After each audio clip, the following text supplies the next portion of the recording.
यहूदी लोग एक बहुत पुरानी कौम है जिनकी जड़ें हजारों साल पहले के मध्य पूर्व से जुड़ी हैं। उनकी कहानी हिम्मत और संघर्ष की कहानी है जो दुनिया के अलग अलग कोनों में फैली हुई है। प्राचीन काल में उनका अपना एक राज था जिसे इजराइल की भूमि कहा जाता था और यरूशलेम उनकी पवित्र राजधानी थी। ये सिर्फ एक जगह आ रहा नहीं थी, बल्कि उनकी आस्था, संस्कृति और पहचान का केंद्र थी। लेकिन समय के साथ कई हमलों और लड़ाइयों के कारण उन्हें अपनी ही जमीन से बेदखल होना पड़ा और वे पूरी दुनिया में बिखर गए। इसे डायस्पोरा कहा जाता है, यानी अपनी मातृभूमि से दूर हो जाना। सदियों तक यहूदी लोग यूरोप, अफ्रीका और एशिया के कई देशों में अल्पसंख्यक बनकर रहे। वे जहां भी गए उन्होंने अपनी परंपराओं और अपनी आस्था को जिंदा रखा, लेकिन उन्हें अक्सर पराया समझा गया। कई जगहों पर उनके साथ बहुत बुरा बर्ताव हुआ, उन्हें समाज से अलग रखा गया और उन पर तरह तरह के जुल्म किए गए। इस भेदभाव और नफरत को एंटीसेमिटिज्म कहते हैं। यह सिर्फ सामाजिक बहिष्कार तक सीमित नहीं था, बल्कि कई बार यह हिंसक हमलों का रूप ले लेता था। इन सब मुश्किलों के बावजूद उन्होंने कभी हार नहीं मानी और हमेशा अपनी जड़ों से जुड़े रहने की कोशिश की। इसी भेदभाव और अत्याचार के कारण 19वीं सदी के अंत में यहूदियों के बीच एक आंदोलन शुरू हुआ जिसे जायोनिज्म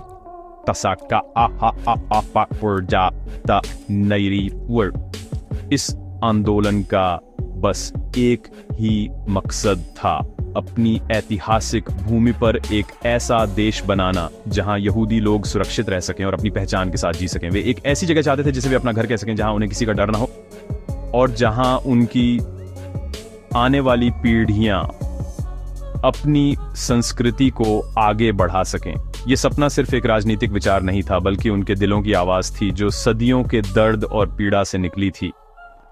ये सपना उन्हें वापस उसी जमीन की ओर खींच रहा था जिससे वो हजारों साल पहले अलग हो गए थे। वे मानते थे कि अगर उनका अपना देश होगा तो वे दुनिया भर में हो रहे अत्याचारों से खुद को बचा पाएंगे। ये एक ऐसा विचार था जिसने दुनिया भर के यहूदियों को एक साथ जोड़ दिया। वे छोटे छोटे समूहों में अपनी पुरानी भूमि पर वापस लौटने लगे, जिसे उस समय फिलिस्तीन कहा जाता था। उन्होंने वहां जमीनें खरीदी, खेती शुरू की और नए सिरे से अपनी बस्तियां बसाईं। ये एक बहुत मुश्किल सफर की शुरुआत थी, लेकिन उनके दिलों में एक मजबूत उम्मीद थी।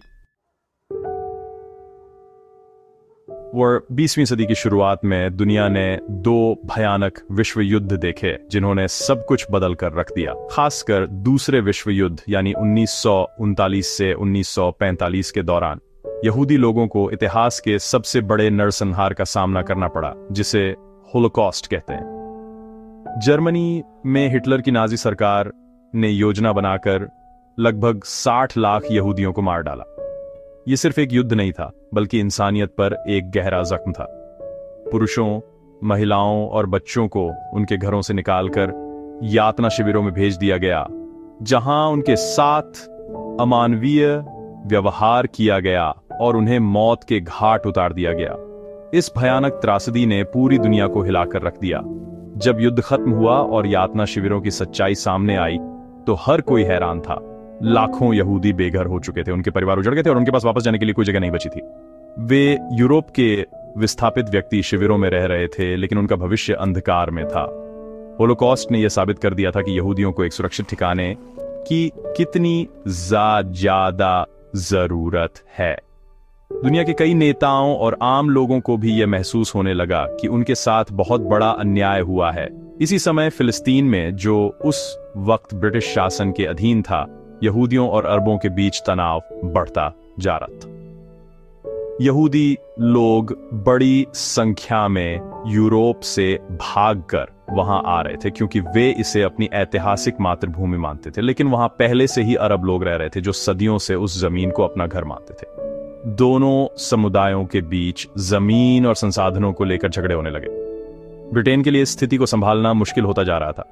वे दोनों पक्षों को खुश नहीं रख पा रहे थे और हिंसा बढ़ती जा रही थी। इस मुश्किल घड़ी में दुनिया के बड़े देश एक साथ आए और उन्होंने एक नई अंतर्राष्ट्रीय संस्था बनाई जिसका नाम था संयुक्त राष्ट्र। इसका मकसद था भविष्य में ऐसे युद्धों को रोकना और देशों के बीच शांति बनाए रखना।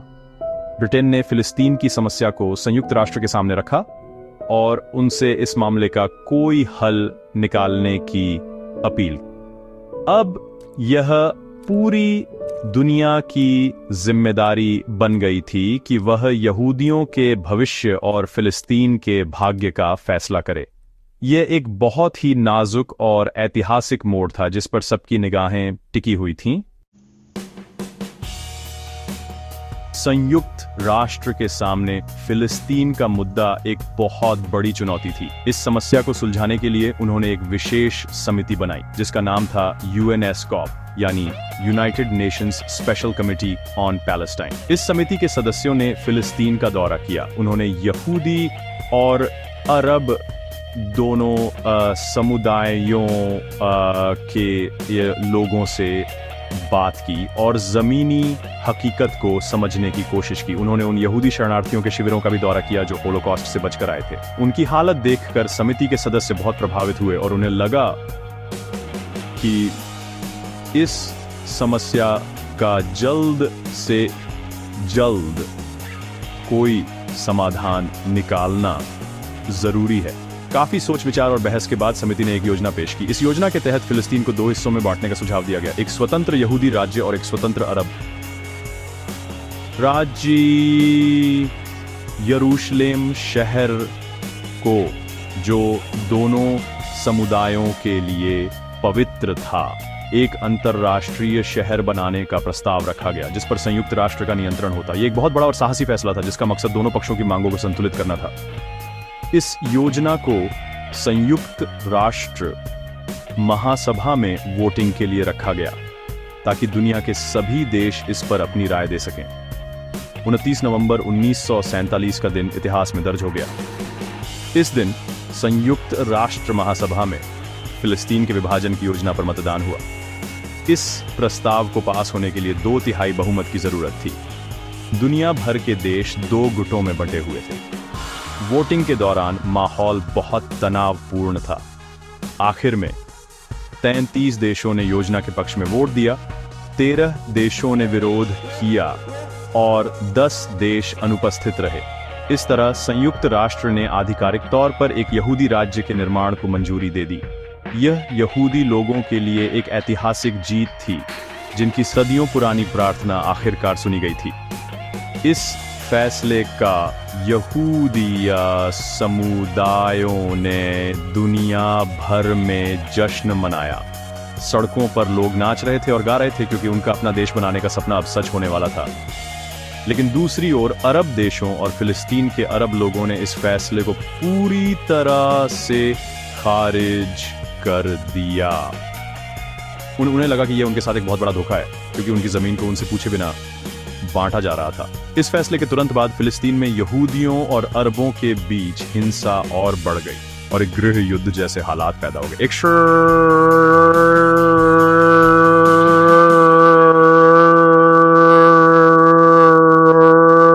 होने वाला था, लेकिन उसकी शुरुआत शांति से नहीं बल्कि संघर्ष से हो रही थी। संयुक्त राष्ट्र के फैसले के बाद ब्रिटेन ने घोषणा की कि वे 14 मई 1948 को फिलिस्तीन से अपनी सेना हटा लेंगे और अपना शासन समाप्त कर देंगे। जैसे ही ब्रिटिश शासन समाप्त हुआ, उसी दिन यहूदी समुदाय के नेता डेविड बेन गुरियन ने तेल अवीव में एक नए देश के जन्म की घोषणा की। उन्होंने उस देश को नाम दिया इजराइल। यह यहूदी लोगों के लिए एक बहुत ही भावुक पल था। हजारों सालों के इंतजार और अनगिनत कुर्बानियों के बाद उनका अपना एक देश था जिसकी जमीन पर वे आजादी से खड़े हो सकते थे। यह घोषणा दुनिया भर के यहूदियों के लिए एक नई सुबह लेकर आई। लेकिन इजराइल के जन्म के अगले ही दिन उस पर हमला हो गया। मिस्र, जॉर्डन, सीरिया, लेबनान और इराक, इन 5 अरब देशों ने मिलकर नए बने देश पर चढ़ाई कर दी। वे संयुक्त राष्ट्र के विभाजन की योजना को नहीं मानते थे और इजराइल को खत्म करना चाहते थे। यह 1948 का अरब इजराइल युद्ध था जो लगभग 1 साल तक चला। किसी को उम्मीद नहीं थी कि एक नया और छोटा सा देश इतने सारे देशों का मुकाबला कर पाएगा, लेकिन इजरायली सेना ने डटकर लड़ाई लड़ दी। इस युद्ध के अंत में इजराइल न केवल बचा रहा बल्कि उसने कुछ और इलाकों पर भी अपना नियंत्रण स्थापित कर लिया। इस युद्ध का परिणाम बहुत दुखद रहा। लगभग 7 लाख फिलिस्तीनी अरबों को अपने घर छोड़कर पड़ोसी देशों में शरणार्थी बनना पड़ा। उनकी ज़मीन और घर उनसे छिन गए और ये समस्या आज भी मध्य पूर्व की राजनीति का एक बहुत बड़ा हिस्सा है। वहीं दूसरी ओर कई अरब देशों से यहूदियों को भी अपने घर छोड़कर इजराइल आना पड़ा।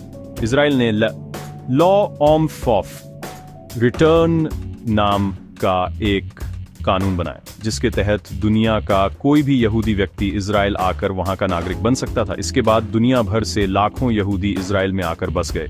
आज इजराइल दुनिया के नक्शे पर एक बहुत ही खास जगह रखता है। बहुत छोटा देश होने के बावजूद उसने विज्ञान, तकनीक, कृषि और रक्षा के क्षेत्र में कमाल की तरक्की की है। उसने रेगिस्तान में खेती करके दिखाई है और पानी बचाने की नई नई तकनीकें विकसित की हैं। लेकिन उसका सफर आज भी चुनौतियों से भरा है।